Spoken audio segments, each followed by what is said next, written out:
Good morning. Here we are in one of the prettiest places I've ever been. And I've been in a lot of pretty places. You can hear the sounds of the middle fork of the Gila River behind us.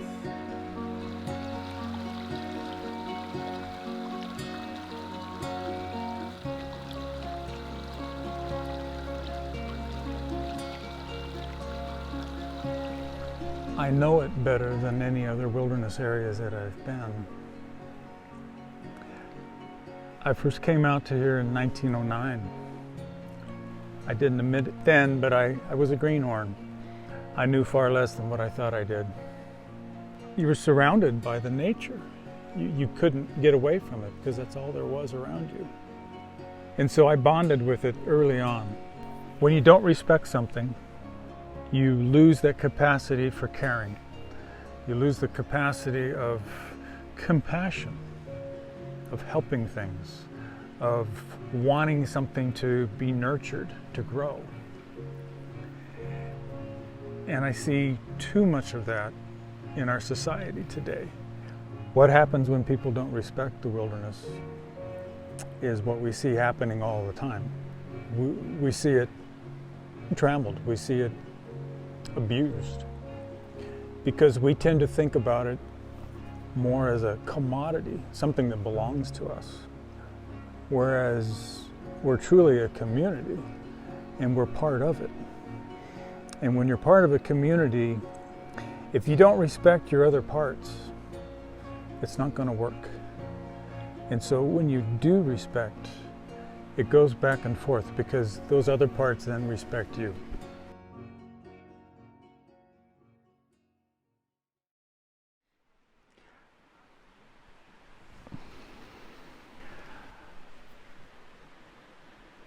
I'm now Steve Morgan.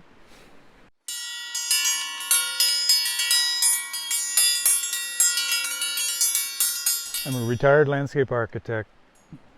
So much of my career I spent doing restoration, retaining or bringing back habitat. It was always integral into our designs. And so it's a very easy role for me to go from that person to being Aldo and going back. Performing as Aldo Leopold is pretty much a daily reminder to go through my life, my days, respecting what's around me. And not just nature, but other people too. Life is residual, it sloughs off. Just when you pass through something, you're leaving part of yourself there. When we stood in that one great room with that arch of stone framing our view out over that canyon, I found myself thinking, what a wonderful place to live. When somebody has lived in a place for thousands of years, there's so much essence that should be respected. To me, it was a very spiritual moment. And I don't mean that in a God sense. I mean that in an earthly sense. I'm Stephanie Schneider. I'm the supervisor of interpretation here at Gila Cliff Dwellings National Monument. And what that means is that I and other interpretive rangers, we interpret nature. We're not interpreting a language spoken by humans. We're interpreting history and we're interpreting the plants and animals. So it's like we can translate their language to visitors. I just think it's amazing that the Mogollon people were able to build the cliff dwellings using materials that are found just around in this canyon. You go in there and you see all these beautiful curves and the shapes of the doors, and it's aesthetically pleasing too, and they must have seen that. A lot of times there's a tendency to look at the past and think that everything was utilitarian, that, they were living a difficult life, it was hunting and gathering, and I don't really think it was. I think that they had families, that they had lives like our lives, that they had fun as well as working, and that they were able to appreciate beauty, and that they probably saw this landscape as being just as beautiful as we do, if not more so. It wasn't just the Gila, it was their home. Today we look at wilderness as being something that was empty. Wilderness is a place you go to be away from people, that it's a place that's untrammeled by man. That's something you hear people say a lot in the past, and that's obviously not true. Wilderness might be that to some people, but most, if not all, wilderness areas are places that have been home to native people for thousands and thousands of years. And they would have seen it completely differently than the way that we look at it today. To bring people into places they might otherwise not go, and to hopefully help them to appreciate the depth of a place, not just the way it looks on the surface, but the history of it, their connection to it, their part of a story that's continuing. That's the reason that I do this job. It's the reason that I'm a park ranger. The community really is an organism. When you're here and you can walk barefooted in the dirt, or walk through the creek, listen to the birds or the bullfrogs at night and the creek going by, and you're all part of that community when we do that. My name is Alan Campbell, and my father was Dawson A. Campbell. Everybody called him Doc. My mother was Ida. I have two sisters, Becky and Isabel, and a brother, Angus. And this is where we make our living.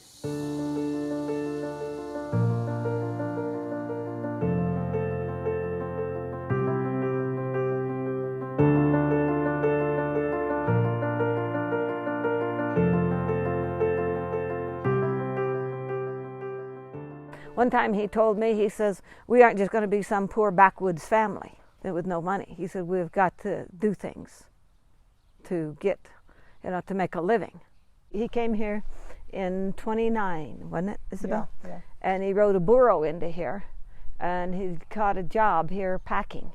He'd go back towards the Sapio and pick up supplies and pack supplies for this ranch. And then he bought this place in 1940. By 1950, the military trail was opened up into a jeep trail. He could bring more people in, and also he was interested in the cliff dwellings, the national monument. And my father was the first custodian of the cliff dwellings.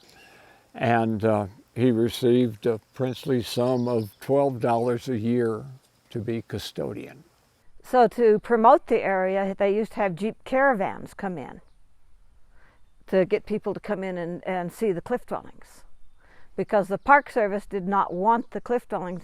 They thought it was too small. Well, what they did with the cliff dwellings, they were going to abandon it and not have it. And our dad went around and he mapped and showed all sorts of places where there was pictographs, there was pit ruins and all sorts of Indian activity and lots of ruins and stuff. Anyway, he mapped all of these and the archaeologists from the Park Service agreed with him that they should not abandon the cliff dwellings. Well, if it hadn't have been saved, it would have been gone. Yeah. Because people just crawling through there, and nobody supervising them, they would have dug it up and they would have been crawling over the walls, and it just would have deteriorated. And so that's the only way that it could be saved for future generations to see it. And then it's also historical, and who knows, over time they learn more about the early civilizations.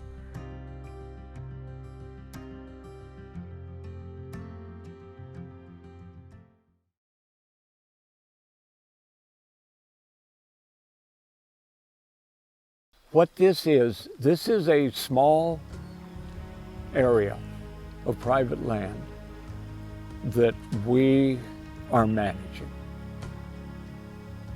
You don't own land, it owns you.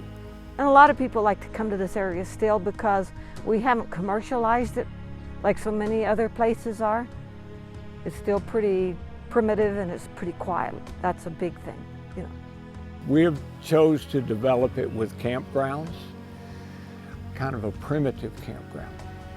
We're borrowing it from the river.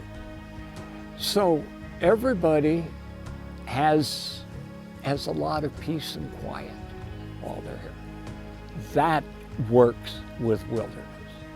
That's what the wilderness is about. You know, it's where people go there, they enjoy it, then they leave. Well, they need to enjoy it as youngsters, and then they'll have respect for it and want it to save it for their kids if they've had a good time out here camping or hiking.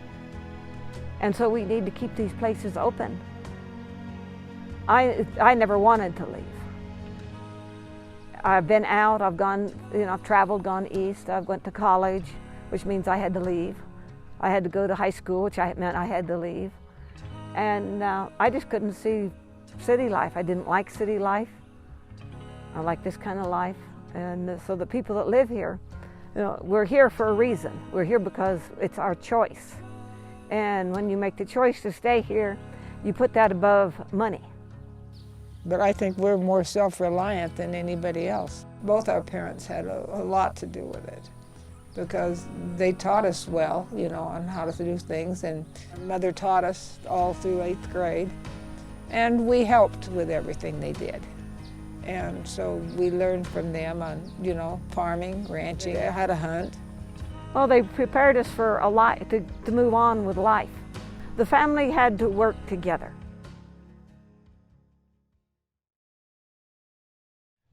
So originally, when my grandparents owned the store, they had like a grill on this side, and they did hamburgers, hot dogs, those kind of things, and milkshakes. As the groups got bigger, it was harder to have everybody's food ready at the same time and make the milkshakes, so they ended up making ice cream and then pre-cupping it, and we still do that now. The recipe has evolved over the years.